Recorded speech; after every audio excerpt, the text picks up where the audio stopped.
انسان کون سا جو جلدی سے جلدی کامیاب ہوتا ہے؟ ہم تمام انسانوں میں کوئی ایسا نوجوان، ایسا انسان جو بڑی جلدی ترقی کرتا ہے، بڑی جلدی کامیاب ہوتا ہے اور جس کو لوگ پسند کرتے ہیں، وہ انسان ہے جس سے دوسروں کا مال، جان اور عزت محفوظ رہتی ہے، جس سے کسی کو کوئی خطرہ نہیں ہوتا۔ وہ کسی پوسٹ پہ ہو، کسی سیٹ پہ ہو، کسی عہدے پہ ہو، وہ انسان کامیاب ہے، دنیا میں بھی اور آخرت میں بھی۔ نبی علیہ الصلوۃ والسلام رحمت للعالمین ہیں۔ حضور علیہ الصلوۃ والسلام اپنے امتیوں کے ساتھ بڑی محبت فرماتے ہیں، بڑی شفقت فرماتے ہیں، لیکن ایک بات ذہن میں رکھنا کہ حضور علیہ الصلوۃ والسلام معاملات میں سخت ترین بھی بڑے ہیں۔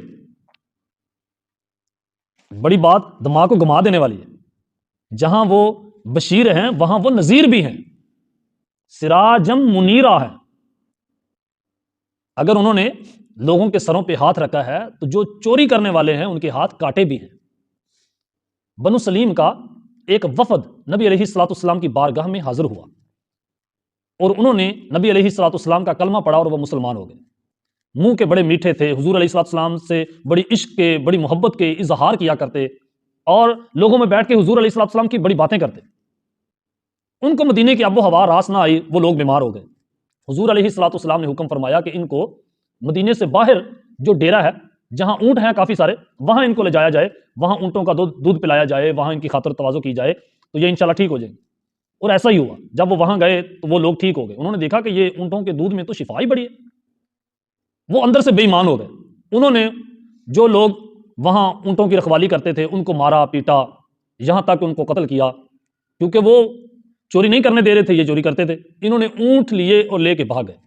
جب نبی علیہ الصلوۃ والسلام کو اطلاع ملی تو حضور علیہ الصلوۃ والسلام نے ان کو پکڑوا لیا۔ پھر حضور علیہ الصلوۃ والسلام نے ان کو جو سزائیں دیں وہ سزائیں بڑی سخت تھیں۔ نبی علیہ الصلوۃ والسلام نے فرمایا ان کے ہاتھ پاؤں کاٹ دیے جائیں۔ ہاتھ پاؤں بھی کاٹے گئے اور پھر مرم پٹی بھی نہیں کی گئی۔ حضور علیہ الصلوۃ والسلام نے فرمایا جیسے یہ دوسروں کو اذیتیں دیتے ہیں اسی طرح ان کو بھی اذیت دی جائے۔ گویا کہ حضور علیہ الصلوۃ والسلام اس معاملے میں سخت تھے کہ کوئی بھی شخص کسی دوسرے کا مال نہ کھائے، کسی دوسرے کی جان کو خطرے میں نہ لائے، کسی دوسرے پر کوئی اذیت، کوئی پریشانی، کوئی مصیبت کا پہاڑ نہ توڑے۔ اس شخص سے حضور علیہ الصلوۃ والسلام بڑی محبت فرمایا کرتے جو انسان دوسروں کے لیے خیر خواہی کا جذبہ رکھتا تھا۔ اگر آپ کے آفس میں کوئی شخص کام کرتا ہے، آپ اس کو حقیر سمجھتے ہیں، کمزور سمجھتے ہیں، ناتواں سمجھتے ہیں، تو یہ آپ کی بھول ہے۔ اللہ تعالیٰ نے لوگوں کی بھلائی کے لیے مسلمانوں کو چن لیا ہے۔ خیر امت اخرجت للناس، ہم نے یہ امت بہترین بنائی ہے اس لیے کہ یہ دوسروں کے لیے نکالی گئی۔ اگر آپ صرف اپنے لیے ہی کہتے ہیں کہ میں اپنے لیے ہی نکلا ہوں، پھر آپ بہترین نہیں ہیں، پھر تو آپ لالچ میں آ جائیں گے۔ اسی لیے وَلِلَّهِ الْعِزَّةُ وَلِرَسُولِهِ وَلِلْمُؤْمِنِينَ، عزت تو اللہ کے لیے، اللہ کے رسول کے لیے اور مومنین کے لیے عزت ہے۔ کیوں؟ اس لیے کہ وہ دوسروں کو عزت دیتے ہیں۔